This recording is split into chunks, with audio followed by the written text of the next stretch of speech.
बाकायदा मंच लगाकर यहां भाषण देते दिखाई दिए। लश्कर-ए-तैयबा के आतंकवादी कोई छोटे मोटे लोग नहीं हैं। कराची में वो आतंकवादी भी दिखा जिसे यूएस डिपार्टमेंट ऑफ ट्रेजरी ने ग्लोबल टेररिस्ट की लिस्ट में डाल रखा है।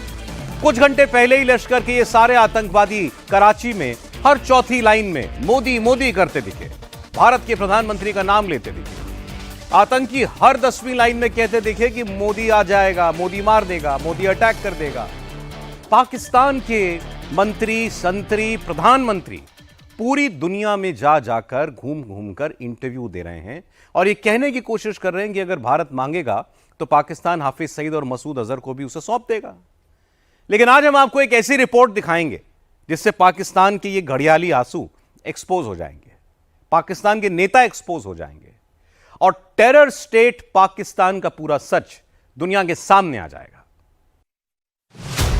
कराची में लश्कर-ए-तैयबा की रैली में लश्कर के आतंकवादी और आतंकवादियों की जुबान पर मोदी मोदी मोदी मोदी। बस चंद घंटों पहले कराची में लश्कर का मंच सजा।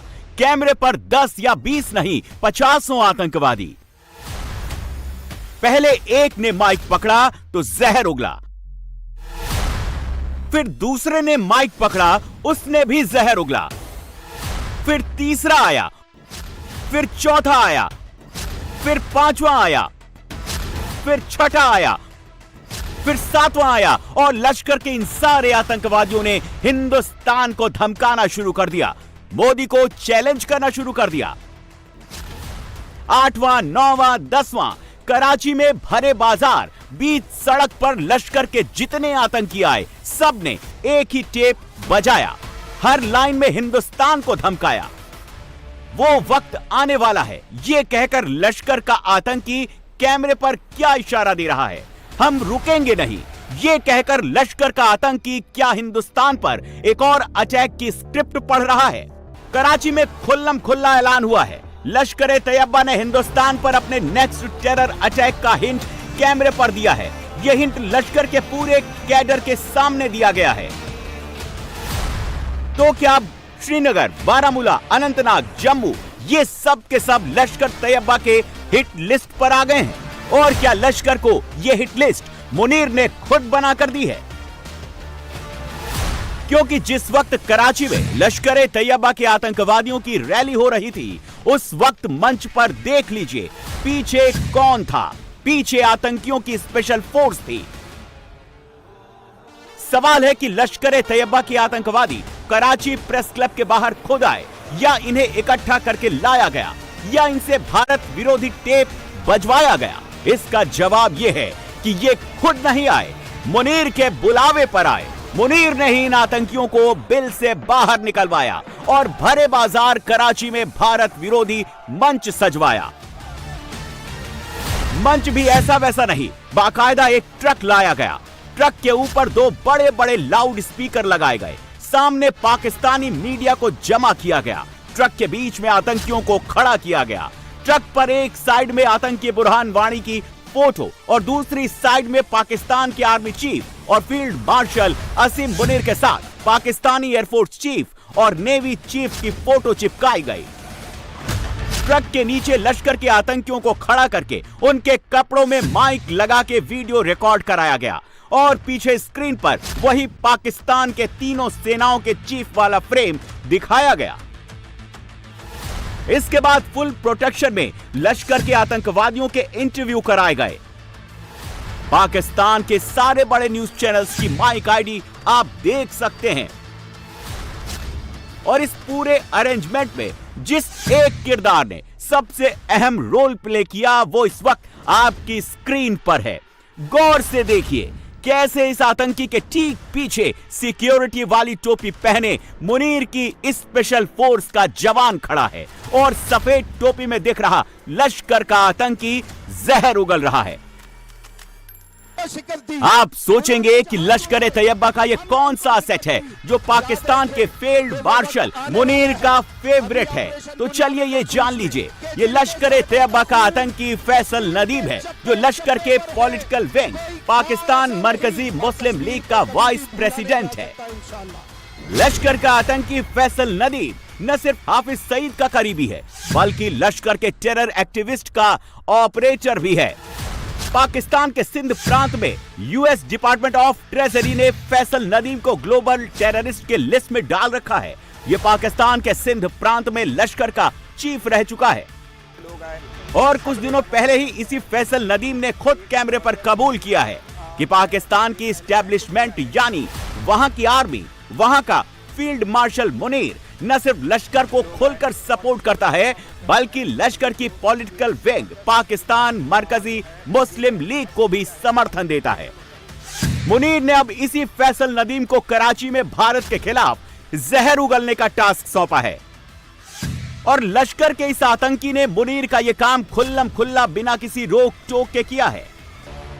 पाकिस्तान की सेना और लश्कर का यह टेरर कनेक्शन अब पूरी तरह से एस्टैब्लिश हो चुका है और इसका सबूत भी लश्कर-ए-तैयबा के इसी कराची वाली रैली में कैमरे में दिख गया, क्योंकि जिस वक्त लश्कर के आतंकी भारत पर हमले की धमकी दे रहे थे और सामने की ओर बैठे लश्कर के कैडर चुपचाप ट्रक पर सवार आतंकियों को सुन रहे थे, उन्हीं कैडर के ठीक पीछे एक पोल पर जो पोस्टर लगा हुआ था उसके नीचे बुरहान वानी की फोटो और उसके ठीक ऊपर पाकिस्तान के आर्मी चीफ आसिम मुनीर की तस्वीर थी। यानी कराची प्रेस क्लब के बाहर लश्कर के आतंकी खुद नहीं आए थे, उन्हें लाने वाला मुनीर था। मुनीर ने हाफिज सईद को पहले ही ब्रीफिंग दे दी थी, तभी तो आतंक की इस रैली में जमकर हाफिज सईद का नाम लिया गया, उसे पाकिस्तान का हीरो बताया गया। कराची में सिर्फ हाफिज का करीबी फैसल नदीम ही नहीं आया, इस रैली में लश्कर का एक और आतंकी दिखा जो ट्रक पर फैसल नदीम के लेफ्ट हैंड साइड पर खड़ा था। इस आतंकवादी का नाम है नदीम अवान। ये कहने को सेंट्रल मुस्लिम लीग कराची का अध्यक्ष है, लेकिन लश्कर की कोर टीम का सदस्य है और ये लश्कर के इस वीडियो में साफ साफ क्लियर है। फैसल नदीम और नदीम अवान साथ साथ एंटी इंडिया पर्चा लेकर सड़कों पर दिखाई दिए हैं।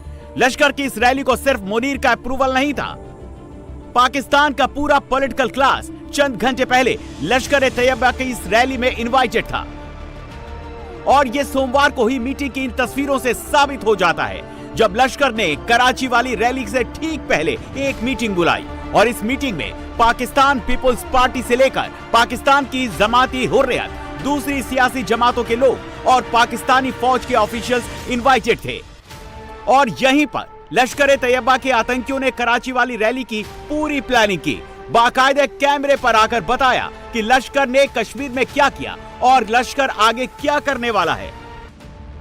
लश्कर-ए-तैयबा के आतंकवादी बदला लेने की धमकी दे रहे हैं, कश्मीर को पाकिस्तान की रेड लाइन बता रहे हैं, लेकिन अंदर ही अंदर बहुत घबरा रहे हैं और इन आतंकवादियों की घबराहट की दो बड़ी वजहें हैं। Number 1 Bilawal Bhutto, number 2 Hina Rabbani Khan. कुछ घंटों पहले बिलावल के एक बयान के बाद लश्कर के कैंप में पैनिक मच गया। हाफिज सईद को लगने लगा कहीं उसे भारत को सौंपने की तैयारी तो नहीं हो रही और अब पाकिस्तान की ही पूर्व विदेश मंत्री हिना रब्बानी खान ने अल जजीरा के एक इंटरव्यू में ये कहकर लश्कर में मोदी का डर बिठा दिया है। पाकिस्तान में एक नहीं हजारों अब्दुल रऊफ जैसे चेहरे मौजूद हैं। वही अब्दुल रऊफ जो भारत के ऑपरेशन सिंदूर के बाद मारे गए आतंकियों के जनाजे में फातिया पढ़ रहा था और उसके पीछे मुनीर की फौज सिर झुकाए खड़ी थी। यही पाकिस्तान का सच है। लश्कर का आतंकी कारी याकूब शेख पहले इस्लामाबाद में शहबाज सरकार के मंत्री से मिलता है, कुछ घंटों पहले लश्कर के कैंप में नजर आता है। कराची में लश्कर के आतंकी रोड शो निकालते हैं, रैलियां करते हैं, भारत को धमकाते हैं और ऐसा करके वो अपना ही नुकसान करते चले जा रहे हैं। पाकिस्तान अब खुद ब खुद हिंदुस्तान को मौका दे रहा है कि मोदी एक और ऑपरेशन सिंदूर का ऑर्डर जारी करे, लश्कर के आतंक का फुल एंड फाइनल हिसाब करे और इसका फैसला मोदी ने कर लिया है। टेरर पर मोदी ने बड़ी लाइन खींच दी है। विदेश में खड़े होकर मुनीर को मोदी ने सीधी चेतावनी दी है। टेरर स्टेट पाकिस्तान का बैंड बजना तय है, ये पूरी तरह कंफर्म है। मोदी ये काम देश के बाहर रहकर भी कर रहे थे। FATF की लेटेस्ट रिपोर्ट ने पाकिस्तान को कटघरे में लाकर खड़ा कर दिया है। ऊपर से मोदी सरकार FATF को 3 चिट्ठियां भी भेज चुकी है, बता चुकी है कि पाकिस्तान को FATF की ग्रे लिस्ट में डालना क्यों जरूरी है। पाकिस्तान स्पॉन्सर्ड आतंक पर भारत के रुख में इसलिए भी वजन है क्योंकि अब खुद FATF ने अपनी रिपोर्ट में लश्कर तैयबा और जैश ए मोहम्मद जैसे आतंकवादी संगठनों को दुनिया के लिए खतरा बताया है। और कराची में खुल्लम खुल्ला लश्कर का कैंप लगने के बाद ग्लोबली भी पाकिस्तान का आतंकी चरित्र खोलकर दुनिया के सामने आ चुका है और इस्लामाबाद में अभी से भारत के हमले को लेकर पैनिक मचने लगा है।